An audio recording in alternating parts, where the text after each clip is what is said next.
सबको जय यीशु की।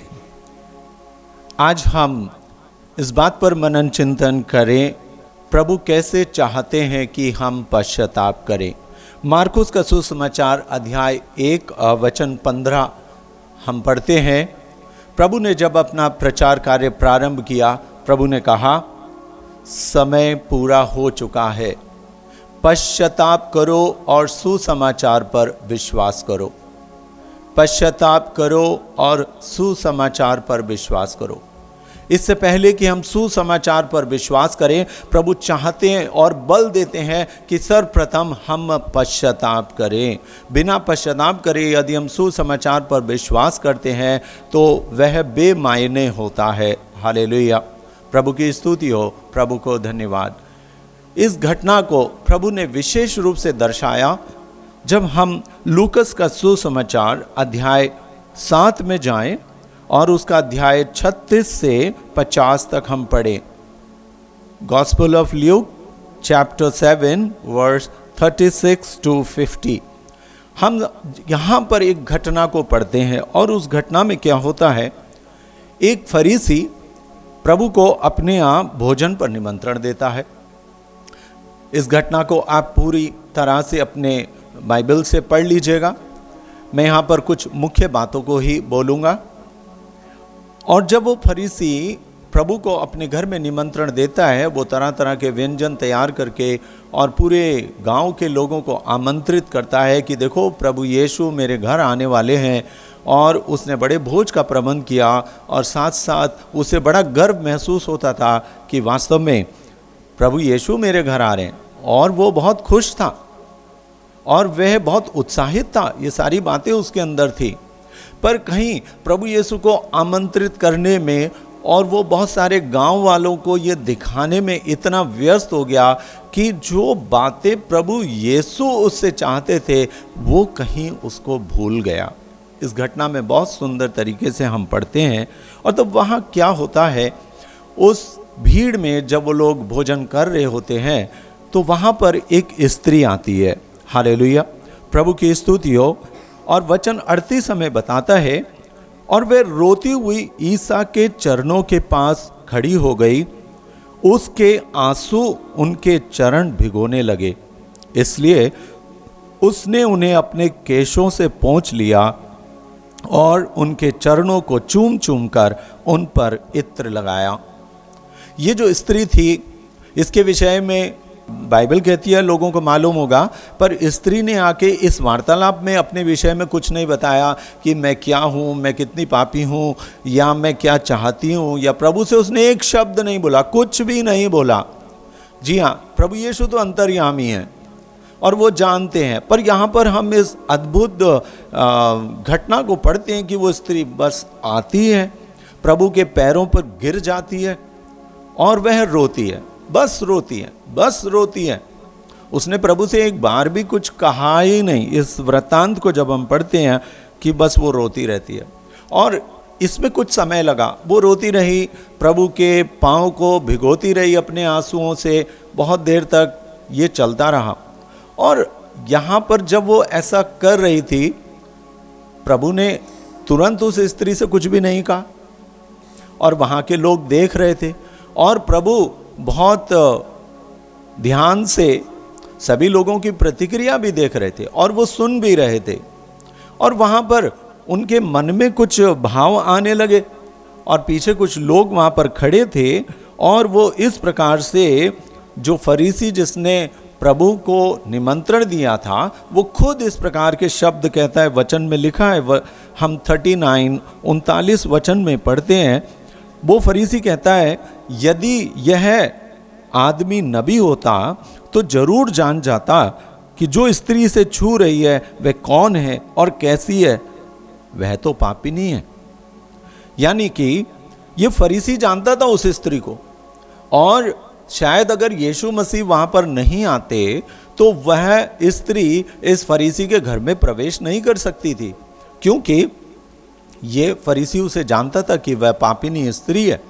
और उसके मन में एक संदेह उत्पन्न होता है कि मैं तो जानता हूं इस स्त्री को कि ये पापिनी है, पर यीशु मसीह कुछ बोल क्यों नहीं रहे। और वो यीशु मसीह को छू कैसे रही है, वो स्पर्श कर रही है। अरे उसके दिमाग में ये बात आई, यीशु मसीह पवित्र हैं और इसलिए वो नहीं चाहेंगे कि कोई अपवित्र मनुष्य उनको छू ले, और जबकि ये स्त्री तो पापिनी है तो ये कैसे छू सकती है, ये तो गुरु हैं, ये तो पवित्र हैं, और इसलिए इन्होंने इसे तुरंत डांट करके भगा देना चाहिए, ऐसा उसके मन में विचार आया होगा। और तभी वो कहने लगा इस प्रकार की बातें। पर प्रभु ने स्पष्ट फरीसी को जवाब नहीं दिया कि तुम ऐसा क्यों सोच रहे हो, क्यों बोल रहे हो, पर वो एक कथा सुनाने लगे। और वो फरीसी से पूछते हैं कि 2 कर्जदार थे, और इस घटना को वो बताते हुए कहते हैं कि एक 500 का ऋणी था और एक 50 दिनार का ऋणी था, और कर्जदार ने जब दोनों को माफ़ कर दिया तो प्रभु पूछते हैं कि कौन उनमें से ज़्यादा खुश होगा। फरीसी तबाक से उत्तर देता है, अरे जिसके ज़्यादा 500 दिनार क्षमा हुए हैं तो उसे ज़्यादा खुश होना चाहिए, क्योंकि ये 50 दिनार वाला कम पैसे लिया है, उसको कम पैसे का क्षमा है। पर यहाँ पर 500 दिनार है, बहुत सारे पैसे हैं, और वो बहुत सारा उधार जो उसके सिर पर था वो मिट गया। इसलिए ये प्राकृतिक स्वभाव है कि जिसका अधिक क्षमा किया गया है उधार, वो प्रसन्न होगा, अधिक प्रसन्न होगा। तब प्रभु कहने लगे, और उन्होंने फरीसी को समझाया, और उसमें बहुत सुंदर सुंदर बातें प्रभु ने उस फरीसी से कही कि इसी प्रकार तुम देखते हो, जब से ये स्त्री आई है इसने मेरे पाँवों को आंसुओं से धोया है, और वह नहीं रुकी है, और वह मेरे पाँव को चूम रही है, केशों से पोंछ रही है। पर जब मैं तुम्हारे घर के भीतर आया तो तुमने मेरा चुंबन नहीं किया, तुमने मेरे पाँव नहीं धोए। कहीं ना कहीं फरीसी खुद भी एक वचन का जानकार था, संहिता का जानकार था, और वो अपने आप को भी गुरु समझता था। इसलिए कहीं उसके अंदर थोड़ा सा गर्व था, चूँकि मैं तो गुरु हूँ इसलिए मैं यीशु मसीह के पैर कैसे धोऊं और क्यों धोऊं, क्योंकि उस ज़माने में ये प्रथा थी कि जब कोई मेहमान आता था तो उसके पैर धोए जाते थे। ये तो एक प्राकृतिक और उस समय की संस्कृति थी, परंतु फरीसी ने ऐसा किया नहीं, और संभवतः उसका कारण यही था कि उसके अंदर कहीं ना कहीं ये गर्व था कि मैं तो खुद एक गुरु हूँ, इसलिए मुझे पैर धोने की आवश्यकता नहीं है, या मैं किसी नौकर से धुलवाऊं तब तो हो सकता है, परंतु उसने वह भी नहीं किया। तो प्रभु ने इस बात के लिए फरीसी को बताया, और वो चाहते थे, यीशु मसीह चाहते थे कि फरीसी और वहाँ पर उपस्थित लोग इस बात को समझें।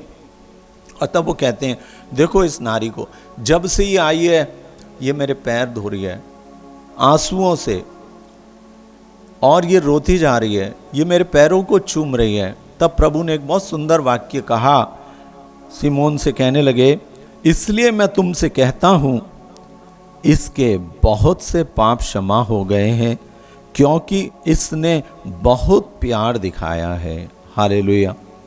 उस नारी ने कोई शब्द नहीं बोले, उसने कोई पश्चाताप की अपनी लिस्ट नहीं पढ़ाई कि मैंने ये पाप किए हैं, ये मैंने इस प्रकार कार्य किए हैं, प्रभु मुझे क्षमा कर दे।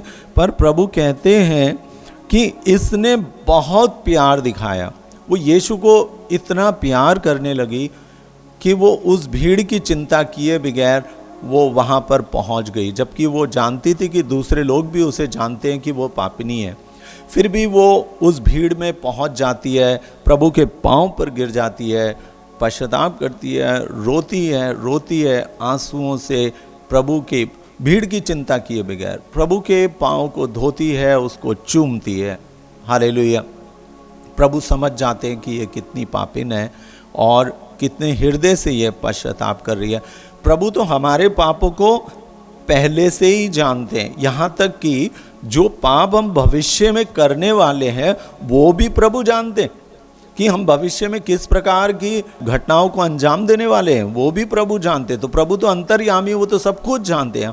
हमारे पाप बताने से पहले ही प्रभु हम जानते हैं कि हम कितने पाप कर रहे हैं, कितने पाप कर चुके हैं, कितने पाप करने वाले हैं। हालेलुया।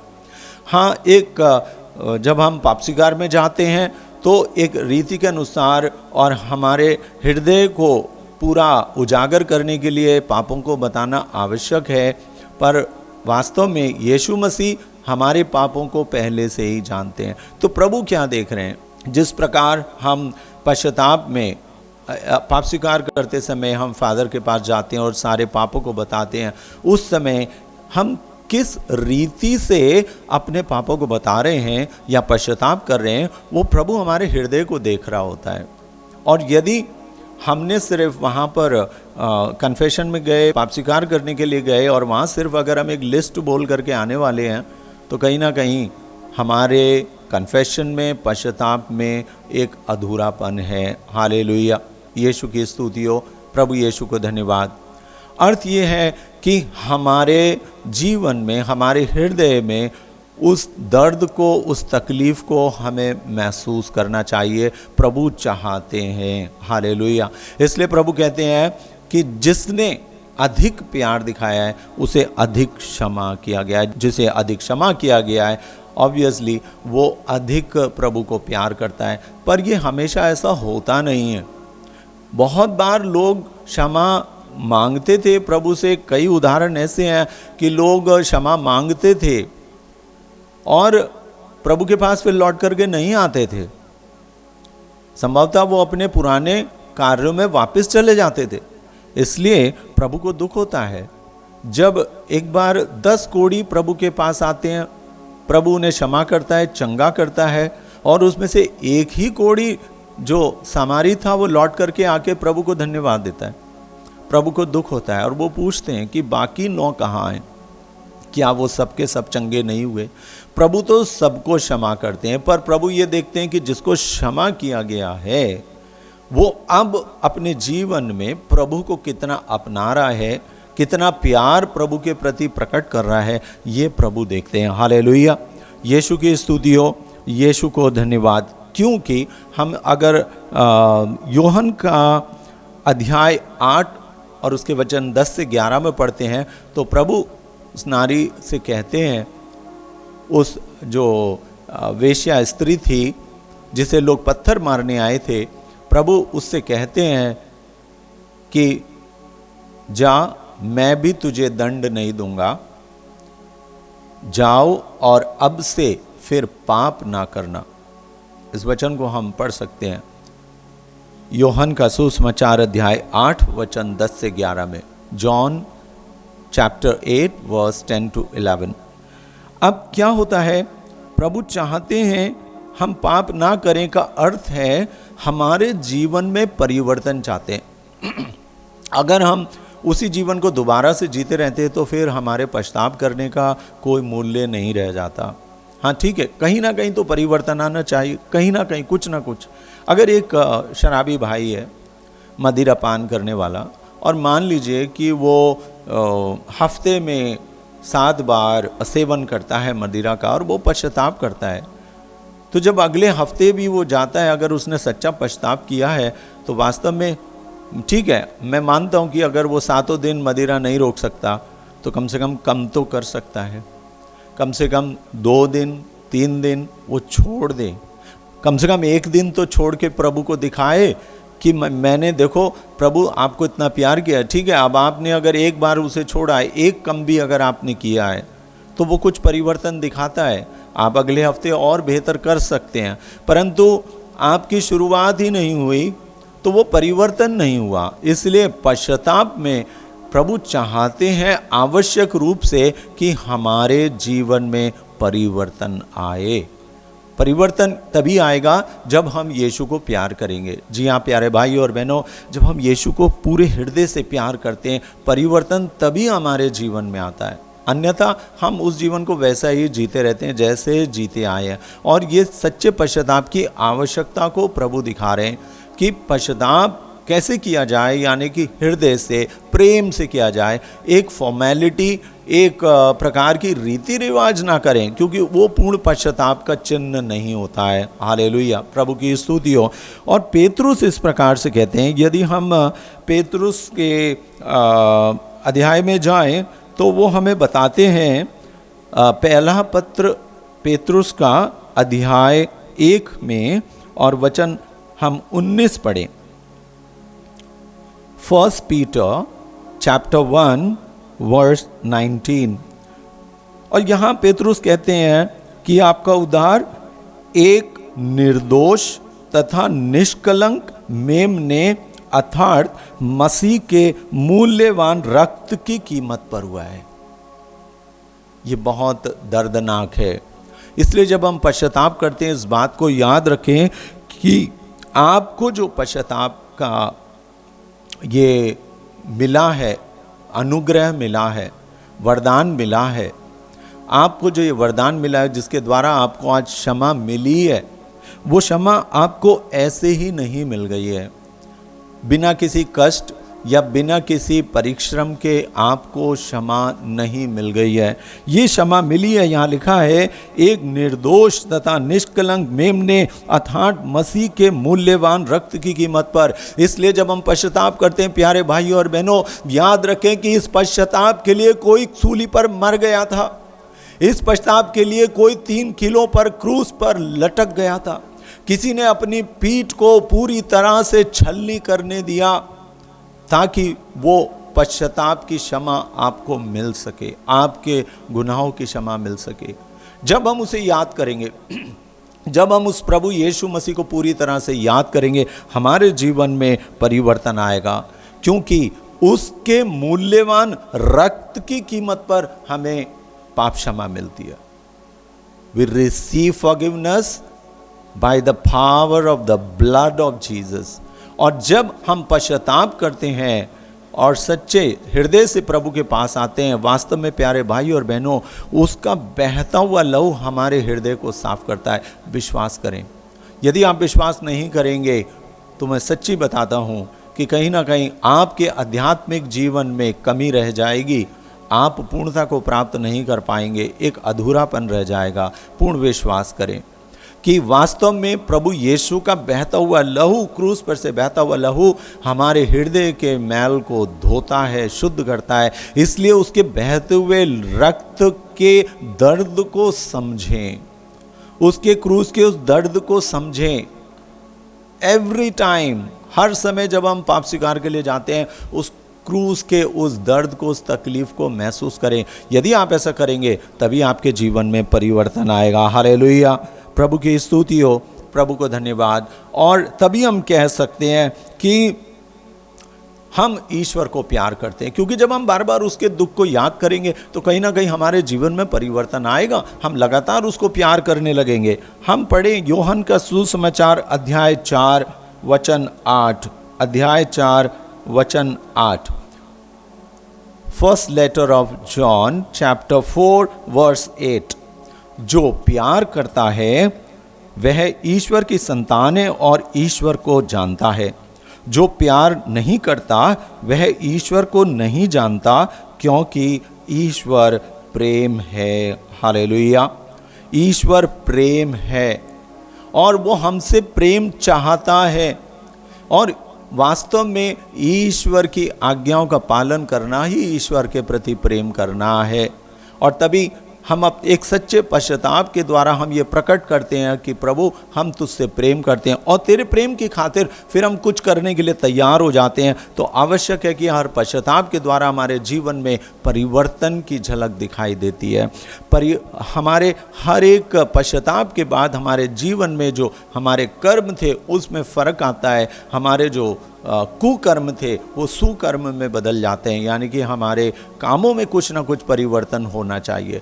और जब हमारे जीवन में परिवर्तन आएगा तो हमारे रिश्ते भी बदल जाएंगे, हमारे रिश्तों में परिवर्तन आएगा, रिश्तों में मिठास आएगी। ये आवश्यक है, तभी हमारा पश्चाताप पूर्ण होगा। प्रभु चाहते हैं कि हम इसी प्रकार पश्चाताप करें जैसे उस नारी ने किया था। आइए आज प्रभु के इन वचनों पर हम मनन चिंतन करते हुए एक अच्छे हृदय से पाप स्वीकार करने के लिए हम प्रभु से विनती करें, ताकि पश्चाताप के द्वारा आपके और मेरे जीवन में एक चंगाई आए, हमारे हृदय की चंगाई, हमारे शरीर की चंगाई, आत्मा की चंगाई। आइए प्रार्थना करें। सर्वशक्तिमान दयालु पिता परमेश्वर, तेरे पवित्र वचनों के सुनने के द्वारा आज मुझे कृपा दे और सुनने वालों को ये कृपा दे कि हम सच्चे हृदय से पश्चाताप कर सकें और प्रभु को अपने परिवर्तन के द्वारा, जीवन में परिवर्तन के द्वारा अपना प्रेम प्रभु को दिखा सके। ये हम प्रार्थना करते हैं सर्वशक्तिमान पिता प्रभु यीशु मसीह के द्वारा हमें ये कृपा प्रदान कर। आमीन आमीन। जय यीशु की।